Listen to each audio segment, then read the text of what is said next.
I asked you in the last class to read about the data types, right? I sent you the link that you have to read, um, and I hope you did that. So the link was about what are the different types of data types in the SQL Server. Now, what are the data types in the SQL? The data types are usually used to define what column can store. So if I'm saying, let's say human resources.employee is stable, it has all these columns in there.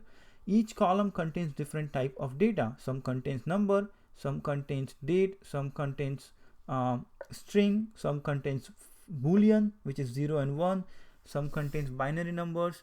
So each column can contain different information. So that's why you have different data types. Now the string can hold everything. So if the string can hold everything, why do you need the different types of data types?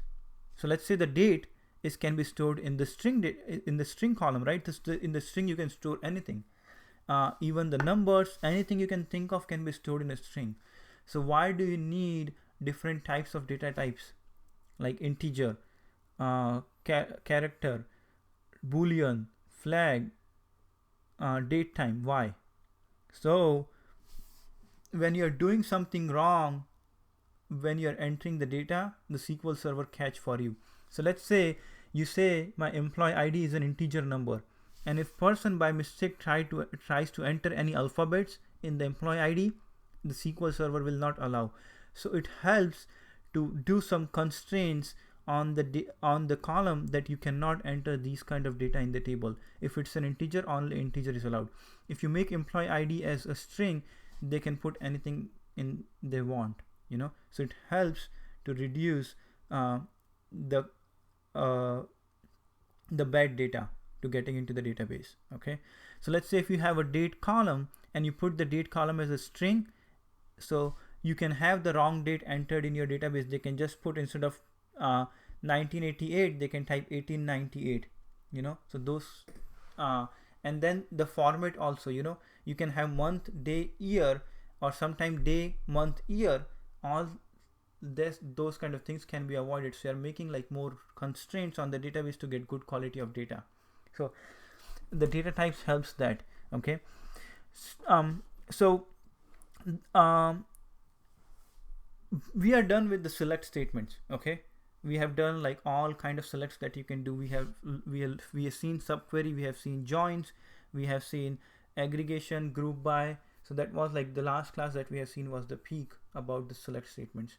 The next thing that we're going to start is in the create statement. So you have created how do you create the tables, right? So that's why I asked you to read about the data types, because when you're creating the table and you have the columns, you need to define the data types in the table, right, for each columns. So what is the create belongs to? Anyone remembers? Do you remember when we started the SQL, we learned three types of statement: DDL, DML, DCL. Data manipulation language, data definition language, data control language. Select was part of data manipulation language. This create is a part of data definition language. Why? Because you're defining your data where it can be stored. So the data manipulation language is select because you're trying to do like aggregations, all those kind of things with your data. So that is data manipulation. And anything that you do on the database that changes the structure, okay, or you're creating the structure, what is the structure? Or the objects in the SQL Server. If you're creating any objects in the SQL Server, or you're deleting any object, you're altering any object, all those goes into the data definition language, which is basically you're defining your objects in the SQL Server. What are the objects in the SQL Server? The tables are the objects, okay, in the SQL Server. We're gonna see the constraints are the object, indexes are the object that we're gonna see later on. But object is that you can create as a table, stored procedure. Functions are the objects in the SQL Server that you know of functions, right? So anything that can be created in the database are the objects. Okay, so to create any of the objects, you would need a create statement. The create is used as creating the objects. Okay, and the create is part of data definition language. All right. Okay, so we're gonna start now how to create the tables, how to define columns, how do you say, okay, what would be the data type for this column, how do you define those constraints on the table, what are the rules to store the data in the table. You're going to define all those things on the table so you can get good quality of data. All right, so let's talk a little bit more about the data types in the SQL Server. Okay, what are the different data types in SQL Server? So if I go in and type, I'm going to open the same link that I asked you to read about. So if I go in data types in SQL Server, you have, these are the different these are the different categories of data types: numeric, exact, numeric, approximate, date, time, character string, which is string, right? Date and time, either date, time, or both. Approximate numeric is you say, okay, I want to store. Approximate numeric means that can have varied number of decimal places. The exact numeric is you say, I want to store 2 places of decimal, 3 places of decimal. The approximate can have any number of decimals. Okay, so when you need the precision, that's when where the exact numeric comes in the picture. You know, I want 3 places of decimal, I want 4 places of decimal with each number. So that's where the exact numeric comes in. Then you have the Unicode character string. So Unicode is supported for multiple languages. When you have different languages other than English, the Unicode is supported. Okay, then you have the binary, and there are other data types. So binary is the binary numbers. Okay, and the other data types is like geospatial or XML data types. So don't worry about the other data types. We're gonna focus mainly on these ones. Okay, so now let's see in each of these categories what are the data types you have. So if I look in the exact numeric, I have integer, big int. Then I have the bit. So integer, int, tiny int, small int, big int, and int. So do you see everything ends with integer? int, int, int, and int. Small int, tiny int, and big int. So can anyone tell me what is the difference between these data types? The only difference is they can store different length of numbers, you know. So let's say the tiny int can only be between, so see in here, if you have number that is 0 to 25, 0 to 255, it can store in tiny int.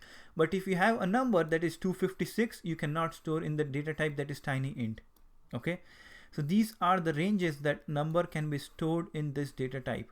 If you have a number 256, it cannot be stored in the tiny int. Okay, you have to either take the integer, small int, or the big int.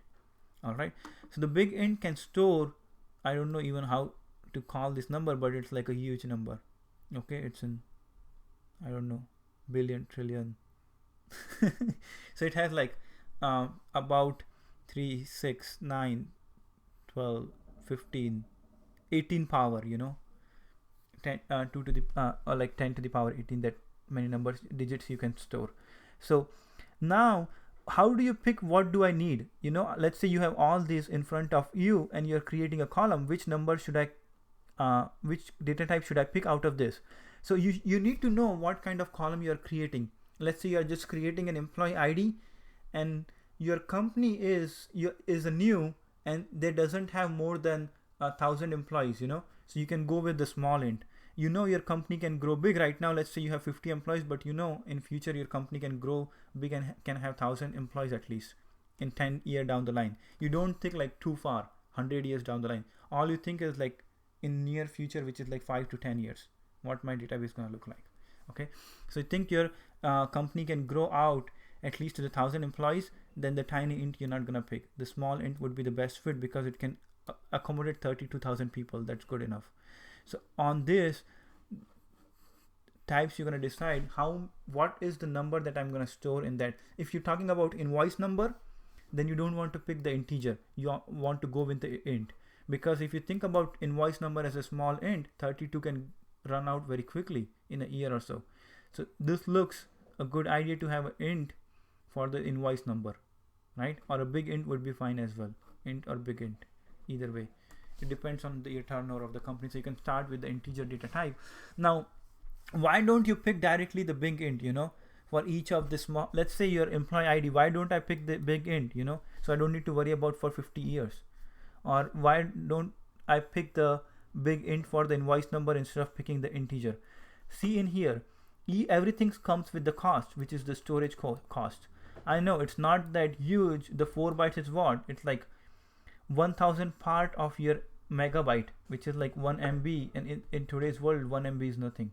But if you think in terms of big data table that you're going to grow, each and every byte matters, so if you have 10 billion record, you're just taking the double space what you would be taking. So let's say if you have a table that is 100 MB or like 1 gig, if you pick the correct, if you pick everything huge, it could be double or triple the size, so in here the integer is 4 bytes. If you pick the big int, it becomes the double size. So that column, let's say if you are storing the invoice number that is 1 gig, it becomes the 2 gig if you pick the big int.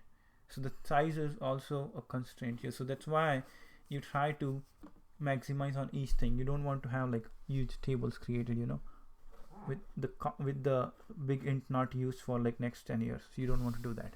Does it make sense? So you have to pick on your business decisions what kind of data type you're going to use. But usually it's always picked between int and small int. Those are the two most used ones. And then if it's a small number, you're going to store like very small numbers, then you're going to pick the tiny int. Okay, so each of the data types, only difference is the number that you can store, and then it comes with the storage. Okay, so that's the difference between integers, different types of integers. Now you have the bit. What does the bit do? The bit is 1, 0 or null. It cannot store anything else. So the bit is the smallest of int. The integer has 0 to 255. The bit has only 1 and zeros and null. So null comes with, you can store null in any of the data type. So the bit can be 1 and 0. Okay, it's a bit column. All right. So let's say can anyone think of what I can use the bit column as? What could be the column that I can use for bit? Give me one use case of bit. On what kind of column that I can use this data type bit, where I can just do 1 and 0? Why employee ID? Why do you think employee ID can be used for?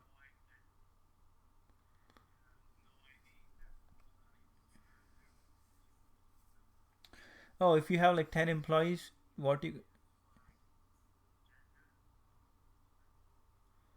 but how do you know? Yep, it can be. So it can be used for the column where you have to say yes or no. So if you say is employee working to the company, so you say 1 for yes and 0 for no. If the person left, you switch that person is employed flag to 0. So let's say you have a column called is employed. So you say is employed means 1 is true, 0 is false. So that's what is usually used for the bit column, when you have to answer in just yes and no. So see in here, bit is true and 0 is false, usually yes or no. So that's what it's used for. You cannot use employee ID because you think about, if you have 10 employees, you need 10 distinct employee IDs, 1, 2, 3, 4, 5, 6, 7, 8, 9, 10, and the bit doesn't support more than 1. Okay, so then you have the decimal. So the exact decimal would be, you say I would store up to 2 digits of 2 places of decimal, 3 places of decimal, so you can define in the decimal. Then int, we talked about. Money is just you can have small money and the money, and it's very similar to the integer, but the only difference is you can have the symbols for the different currencies. Okay, so you can represent the data with the $sign. So if someone says, okay, you have to represent the data as a $sign, then the money, or if you usually use the currency signs in your databases, because let's say you have an international company that has different kind of currencies, so this would be easier, the money, defining the money data type. Okay, all right, so money, and then you have small money, and then you have numeric, and numeric is I think what numeric can have is it has you can store up to more places of decimal in here as compared to the decimal. So the numeric and decimal has more and less precision. Okay, so basically it's the same small int and big int kind of thing. Okay, so one has I think 18 precision and the other one is the 38 or something like that. Okay, so the difference is just in the precision between the decimal and the numeric. So here it is numeric data types have the fixed precision and the scale numeric data type, and then the decimal and numeric are synonymous but can be used interchangeably. So all this they have is the precision is different, that's it, but it can be used interchangeably as well. Okay, because you don't go up to like 18 places of decimal, you know, those kind of things. So you don't need that much precision. It's only needed when you are working on, you know, the project like rocket launching. That's where it's needed, like you need to have at least 10-15 places of decimal. And it even like when you have 10 places of decimal and you don't get the exact precision, there are cases you can look for what could be a disaster when you don't have the exact precision. If you need like 10 places of decimal and you don't up to that could be a big chaos within the system. Because think about what's going to do is, if you don't have the exact precision, you're not going to do up, let's say you need up to 10 decimal places and you have 9, it's going to round off every time, and then your system would be delayed after like long time. So there are so many cases. If you look for precision, what precision can cause, you can find a video that's very good on the YouTube, and you will see in the real-time cases in the rocket launching or in the World War fights where the precision was not done correctly, and it can have like impacts on like the rocket launching, or when they were like launching the missiles on the other missiles that can hit the target initially, but after like long time they won't be able to hit the target because the precision was changed. So instead of taking to the clock 59 seconds, it was doing like 56, instead of 60 seconds it was just doing 59 seconds or something like that. So the precision is very important, but you know, in day-to-day life it doesn't matter that much. So then you have the exact, and then you have the approximate numeric type. So you don't worry about like the decimal places, 5 decimal, 3 decimal, 2 decimal places. So you can just go with the float. So the decimal is the exact precision. I need 2 places, 3 places, 4 places. And then the float and the real is the same thing as the decimal and the numeric data type. It can be used interchangeably, but it's just more precision in the other one. Okay. So float and the real is the other example. Now if you move to the after approximate is the date and time. Okay, so what is the usually used in the exact numeric? You always gonna pick, usually the people pick the decimal one. Okay, in the approximate they always pick the float in like 99% of the cases. Okay, so if you have to store a decimal number and you don't worry about much precision, you can pick the float. But if you worry about precision, like I need at least 2 places, at least 3 places, so you're gonna go with the decimal that time. Okay. The next data type is the date and time. So the date and time is date, where you can only store date. Date time 2 and date time. So the 2, I think it has more precision. It stores the milliseconds as well. Okay. So the difference between the date time and date time 2, it stores more precision, the date time 2. Then you have just the time. Then you have small date time. Small date time would be just hours, minutes. So date time would be hours, minutes, and seconds. And then this one would be hours, minutes, seconds, and milliseconds. You know, so it based on what you want to pick on the precision. Remember, everything comes with the cost of storage. Okay. So these are the data types for date and time. Then you have the character string and a Unicode character string. The character string, I told you, it's for the English. So see, in here you have 3 different character strings. Okay, character, variable character, and text. So what is the difference between, first let's see difference between character and variable character. So the character string versus Unicode character string, what is the difference? This can store only English. This Unicode can store English plus other languages. This one cannot store any other language other than English. If you are storing any other language in your database, it has to be Unicode character string. Okay, so that's the difference, main difference between character and Unicode. So this one is also called as non-Unicode and the Unicode. So now let's think about character and variable character. What is the difference between character and variable character? I'm gonna go back in here. So think about if I have a table, okay, human resources dot employee, and my national ID number, I'm in the or let's say in the instead of the national ID number, let's say let's take the person.contact. That would be much easier. So let's say in person.contact I have column first name, which is the character. Okay, so if instead of nvarchar, if I define it as a character 50, or if I define it as a variable character 50, the data type for the column first name, what is the difference if I put character 50 and variable character 50, the data type? Okay, so I'm saying, let's say the name column is 50, and then the variable character, the name is 50. What is the difference between these two?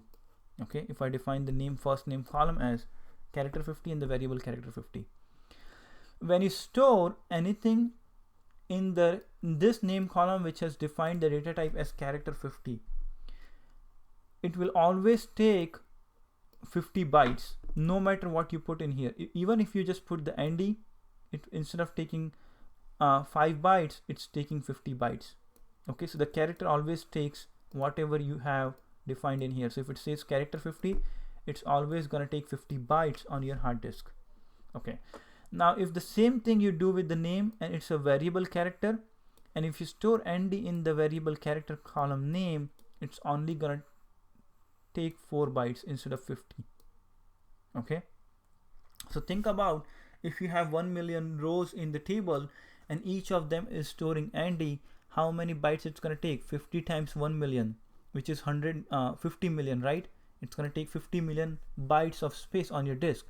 But if you have a data type defined on the table which is variable character 50, how much space it's going to take? It's just going to take 4 million. So think how much less space you have on your disk taken by this column. What I'm saying, if let's say if you're storing everything ND, all 1 million rows has ND in it.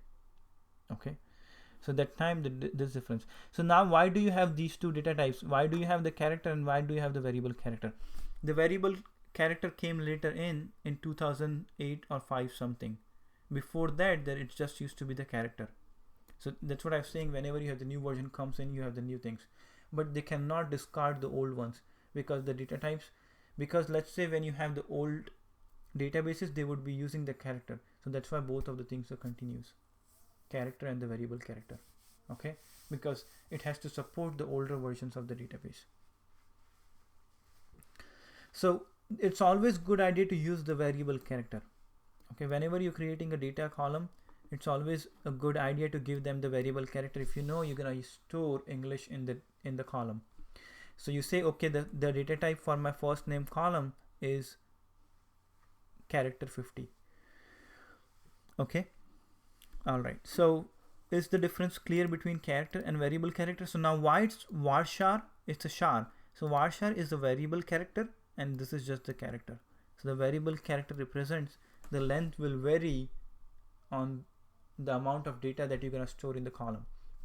So let's say if you put in here ND and then let's say you put one more name in here, or let's say you put the last name, okay, in here. So how much space it's going to take in here? Still 50. Even if you're putting more things in here, it's just going to take 50, but in here this will increase to 4 plus 1 5 and then 6 10. Okay, so now this one will take 10 bytes.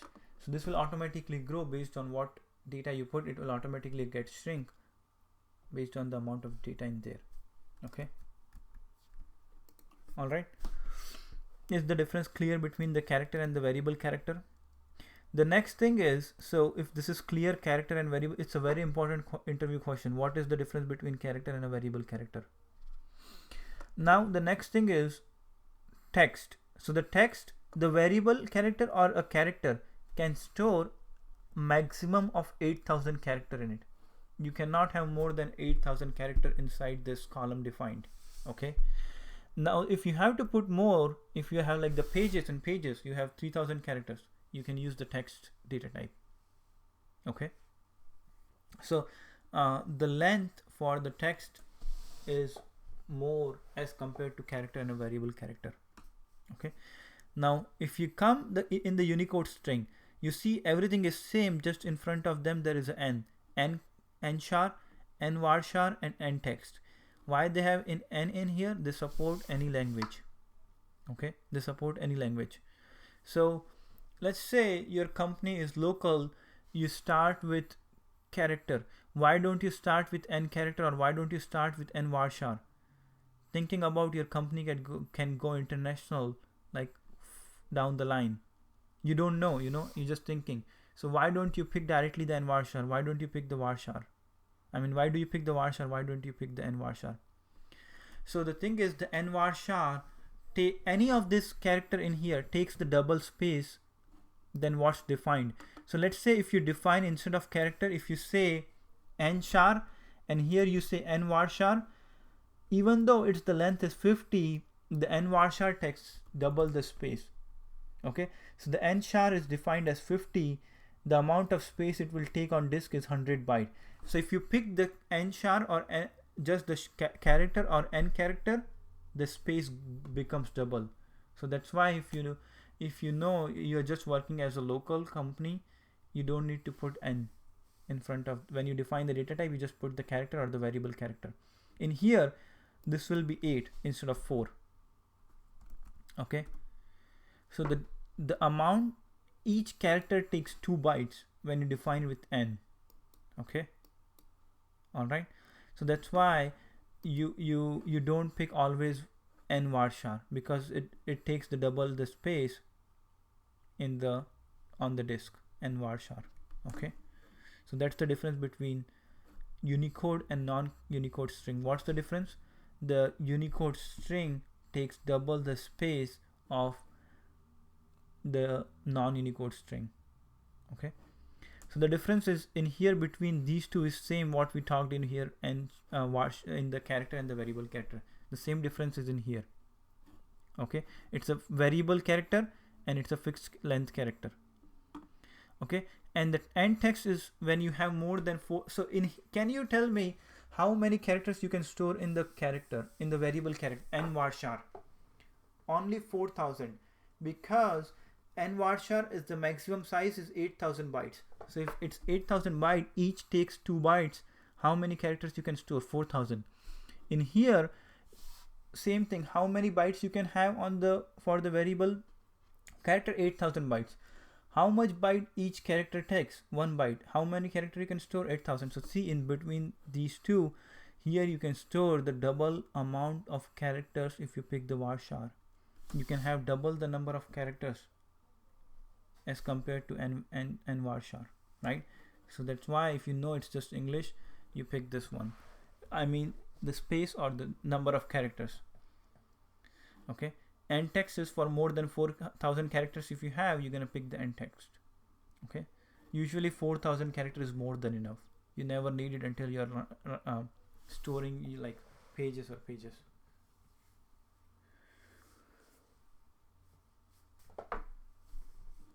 And then you have the binary string. So let's say if you're storing JPEG images or JPEG or PNG images, then the binary string is the image, or the binary is the binary numbers, or a variable binary. So the same difference between character and variable character is the difference between binary and variable binary.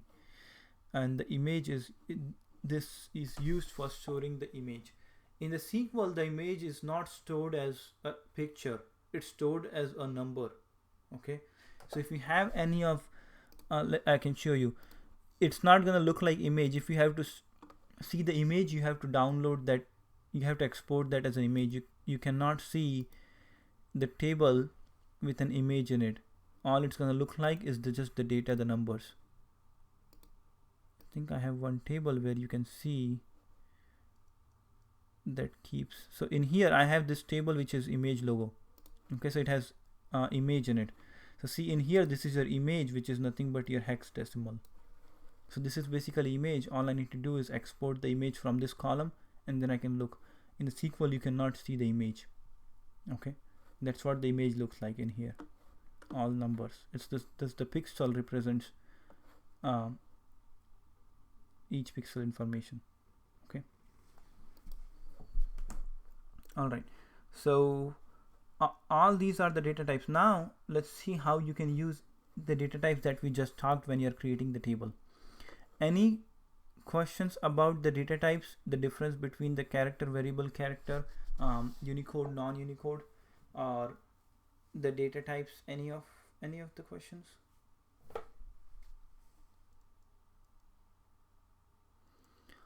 All right, so if no questions, what we're going to do is I want you to create, if you don't have the database, I want you to create a SQL training database. If you have done the assignment 6 or 7, you might have created it, so you don't need to do it.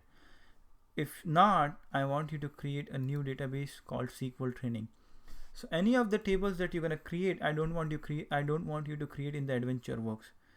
Anything from now you do with creating the objects, altering the objects, dropping the objects, you do in your own database. Because if you mess up with this database, you have to do installation again. So that's why I try to keep the training where you're going to do the object changes, you're going to do in your training database.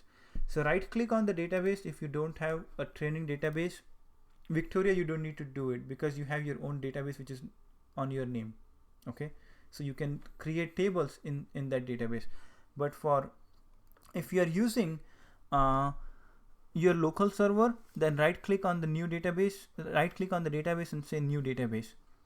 So when you click on new database, it gives you the name of the database that you want to create. So I will just give my database name SQL training underscore 2017 underscore, you know, whatever name you want to give. Okay, and then you say, you see in here, do you remember when we started the class, we talked about the database contains two files, MDF and LDF, metadata file and the log file. Log file contains all. So when you create a new database, it comes with two files. The one is the metadata file and the one is the log file. You don't need to do anything, you just need to put the name in here. And the options that you have in here is what is the size of database that you want to create. So just put 50 for now, and it's going to create a 50 meg of the database. And then when the 50 meg is full, it will automatically auto grow by 64 MB. So your database will grow by 64 more MB when the 50 MBs are full. Okay, so basically you're going to allocate the space that my database size is 50 MB. Initially there is no, when you start putting the records in, it will be getting big and big, and once you ran out of 50 megabytes, then it will increase automatically by more 64. Okay, that's what it says, auto grow, and it keep growing until unlimited.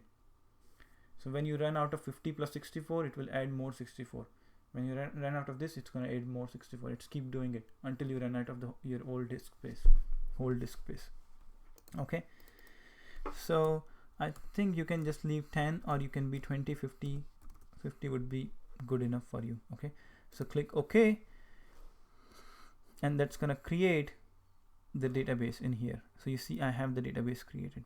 All I'm gonna do is now change this adventure works to point to the new database that I just created. Okay, and we're gonna call this table as we're gonna create called the student table. Okay, all right, so now in order to create the table, the statement is very simple: create table name. Anytime you create any of the object, you say create object that you want to create and the name of the object. If you are creating a function, you say create function name. If you're gonna create the indexes, if you're gonna create the functions, stored procedures, you're gonna say the object that you want to create and the name of the object. What are we creating right now? Table. So we're gonna say create table name. Okay, so After that, you have the parentheses, starts and ends. In between that, you're going to mention all the columns that you need in this table student. Okay, each of the columns followed by data type and then the comma.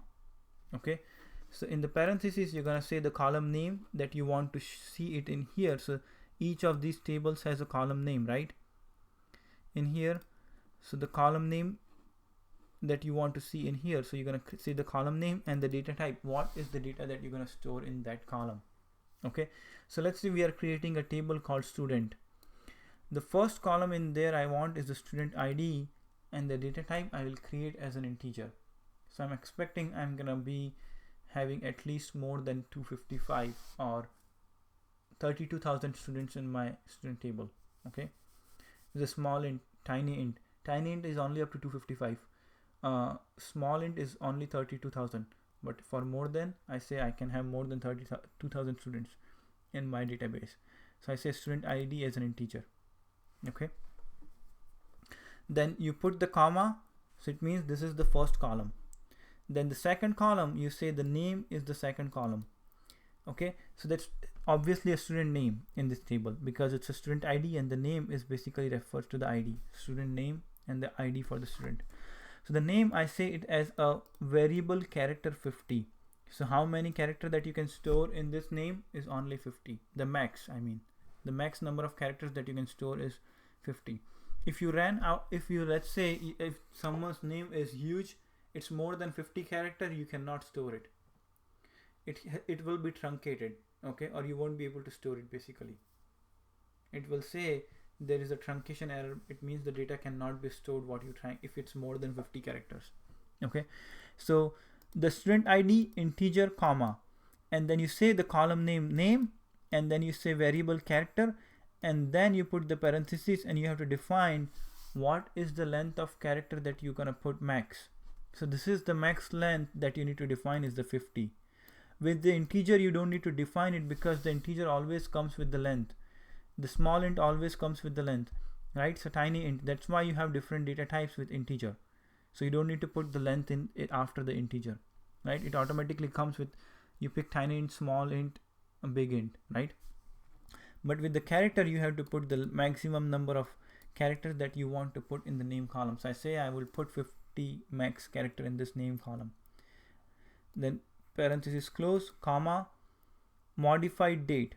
Okay, and then I say the data type. So it means this will reflect, this column will reflect when this record get last modified. So I'm saying whenever I will modify the record for the student, I will put the date and time when I modified it. Okay, so let's say if the name of the student got updated, I will update this column as well in order to show my record in this table is modified on this date and time. Okay, then you have the grade point. The grade point would be 3. It could be, can it be integer? No, it could be in the decimal places as well, right? 3.1, 3.2, 3.25, right? It could be in the decimal. It could be in the decimal as well. So that's why you cannot pick the integer in here. You have to pick either the exact numeric or the approximate numeric. So we pick the approximate numeric because we don't worry about the precision much in here. So we say the grade data type is the float. Okay, all right, so grade, the data type float, and you put the comma. All right, then the next float means 3.1, 3.2, because you cannot store decimal numbers with the integer. If you cannot say if you put the grade point as integer, you won't be able to store 3.1. So float allows you to store the decimal values for the number.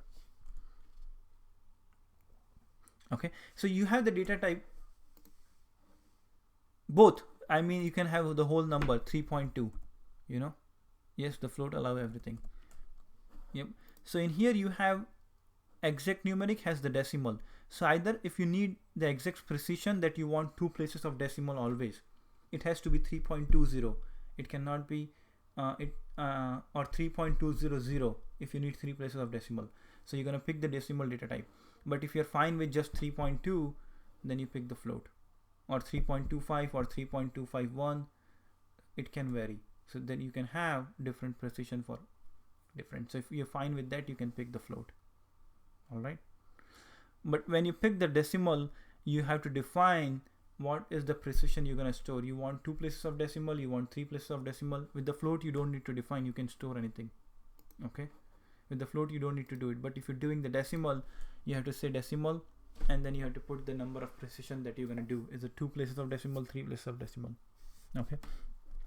So because I don't need much precision, I'm going to say the grade point as float. Okay. All right. So you put the comma, that's your another column. You put the next column as a zip code. The zip code would be 5.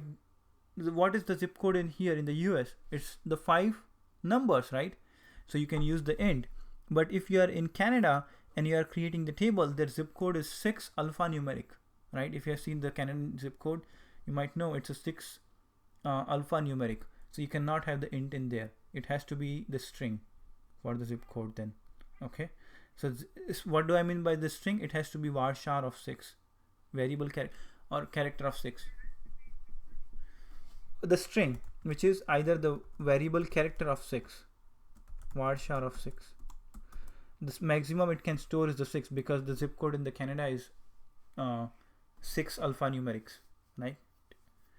So you cannot put the integer in the zip code when if you're storing the Canadian zip codes. In US, all the zip codes are integer. It's always 5 number, right? Okay. So if it's alphanumeric, then you have to do the string, which is any of these types. Which are the string ones? Character string, character, variable character. The text is used, so you don't need to take the text. Just either of these two. Okay. So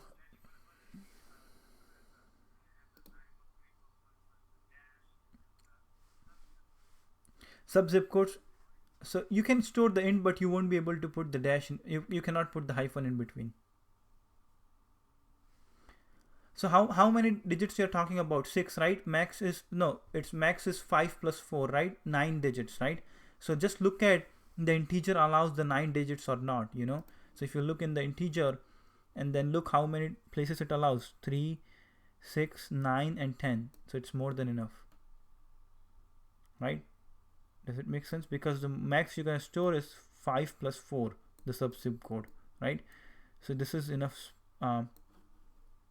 numbers in here. Okay. You don't need the big int for the sub-zip code as well. But it won't allow you to do the hyphen because it's an integer. Now you put the comma and then you say I need one more column here for which the students are department ID for which they will enroll. So you put all the information when the student enrolls and you put the department ID as an integer in here. Okay, because let's say the department ID is integer 1, 2, 3, 4, 5. So you say okay, this is all the student information and in what department they're enrolling. Okay, so this is your statement for creating the table. I select this statement and execute. What it's going to do is in the database SQL training 2017 that we just created, there are no tables in here. If you expand, there are 0 tables in here. So I do is I create the table, it will create the structure. So let's refresh the database to see the table is created. So if I right click and refresh and I expand, see the student table is created. And if I expand the student table, I can see all the columns that we just created: student ID, name, modified date, grade, zip code, and department ID, right? So that's how you create the table.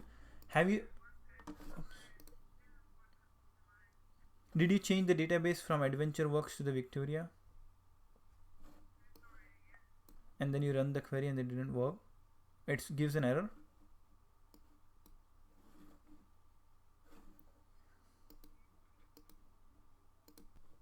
All right, so you create the table. Did you put any data in the table? Not yet. So if I try to run the table and say select star from student table, am I gonna get anything into the table? I'm not gonna get anything, right? Okay, so there is no data in the table. All we are doing is how to create the structure that can hold the data. We are not learning right now about how to put the data in. That's going to come later. But all we're learning right now is how to create the tables. All right. So that's the simple basic statement for creating the tables. We have seen why do you need the different data types in the SQL, so that you can control what data you want to collect.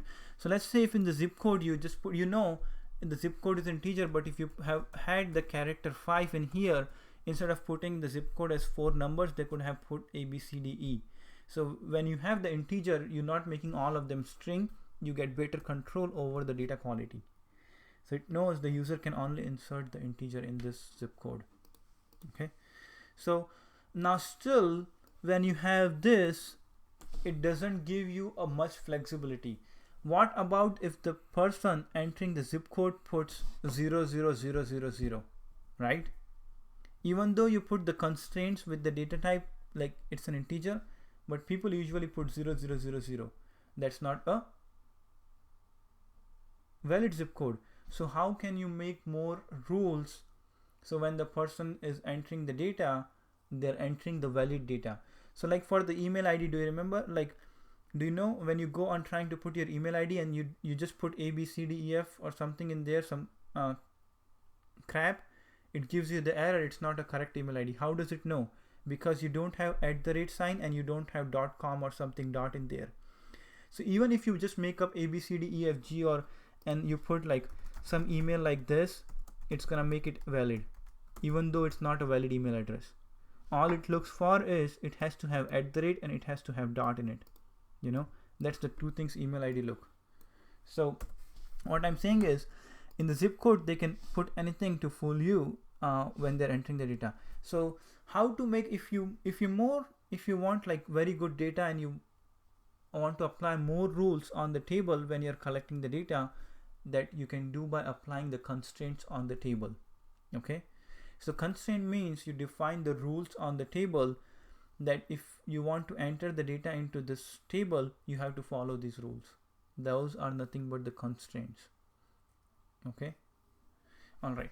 So we're gonna get into the constraint details, but what these constraints would help is one of the ACID properties of the database. Do you remember we talked about the 4 ACID properties of the database? ACID, which is atomicity, consistency, isolation, and durability. So it gives you the consistency of the data quality. What gives you the consistency? The constraints that you're going to create on the table will give you the consistent database. Okay, the data consistency. All right. So one of the 4 property is fulfilled by the constraints you have on the table. What are the different kind of rules that you can put on the table to get the good quality of data? You can put the not null constraint. You can put the unique constraint. You can put the primary key constraint, foreign key constraint, default constraint, check constraint. So these are the constraints that you have in the SQL Server. Now what does each of these means? Let's start with the not null constraint. So let's say when they're entering the data in here, they can just skip everything and just put everything null, right, in the table. And they have to go next, they can go to the next to see the next page. So in order, if you want to make sure they enter at least the name, these information for the columns that are required, you can just make this column as, so what right now the name is, does it allow null value? Yes, it does. What you can do is when you're creating the column, you can say for this column I want to make it as a not null. So not null will not allow the null values in the database. They have to have some values entered. Okay, so not null, you cannot put the null values in. Okay, what does the not null do? It doesn't allow you to enter the null values in the database. Okay, so do you remember, do you see do you remember when we were doing like second, third classes, we have talked about the nulls and how the nulls can cause issue? When you were concatenating, or when you were looking at the manager ID where manager ID was null. So to avoid those things, you can say the column is not null. Okay, so basically you're trying to enforce, you have to put some values in that column. So you cannot enforce it on every column, but you can enforce on the column that you want to collect, or it's a required column. Okay, all right. So now let's say, what is the next one? The unique constraint. The unique constraint makes sure that you have the unique values on the table. Can anyone think about what would be a column that you want to create a unique out of these ones? What column should have the unique values in here? The student ID is one of them, right? Where you can say the student ID has to be unique. You cannot enter for all the students student ID 1. For each student that you're entering in the table, they should get the unique IDs. So you say student ID 1, and when you try to insert again with student ID 1, it will not allow when you have a unique constraint on it. It will give you an error. Okay, so when you put the unique constraint on the table, it will not allow the duplicate values. So you cannot have two student IDs with 1. You cannot have two students ID with 2. Only one student can be with one ID. Okay, but unique values will allow one null value. So what you do is you can have student ID null for one of them. Not for everybody, but you can just have one null value in the unique. So what you can do is, let's say if you want each of the student ID to be entered in numeric, you don't want to allow null, what you need to do? You need to apply both of the constraints. You need to say the student ID cannot be null and then the unique, so that the person, even though it's a unique constraint, but you said it's not null, they cannot insert the one null value that is allowed. So all the student IDs has to have some number, a unique number, not just a number. It has to be a unique number. Okay, so let's say if you apply both of the constraint, not null and unique, then your student ID will never repeat. Okay, and then it will not be also null. Now, what is primary key? So the primary key is the same thing. It's a unique numbers that you're entering in the table, and it is same as unique, but it also not allow the null value. It doesn't allow any null values. The unique will allow one null value, right? But the primary key will allow no null values in the table. It also makes sure it's unique plus no null values in the table. So you cannot insert any null value for the column on which you create the primary key. On one table you can have only one primary key. Okay, in one table you can have only one primary key. You cannot create primary key on all of the columns in the table. Okay, so one table can have only one primary key, but two columns together can be a one primary key. All right, so you cannot have multiple primary keys on the table, but two columns together can be a one primary key. Now why do you need the primary key on the table? All you need the primary key on the table is to identify each record in the table uniquely, right? Do you remember for the primary key we talked about? The primary key in the table, it helps to identify each record uniquely, right? So sometime, let's say if you have the one column that not always defines the data in the table uniquely. So what you do is you take the two columns together and you say, okay, these two columns will always define each row in the table uniquely. Okay, so that becomes the primary key. It's a composite primary key. Okay, so the composite means more than one. It's the composite primary key. All right, now what is the foreign key? The foreign key is if you take the primary key from the table where it's named as primary key and you put that same key into the other table, it becomes the foreign key. We'll see how the primary key and a foreign key will be very useful. We're just going to switch to that topic, but just understand right now what each constraint is. The default value. The default value is, let's say when you are inserting the rows in this table, student ID, name, grade, zip code and department ID, you can put the modified date as the today's date. So whenever you enter the record into the system, the modified date will be automatically default to the current date and time. So the default helps to make the default value for that column. Okay,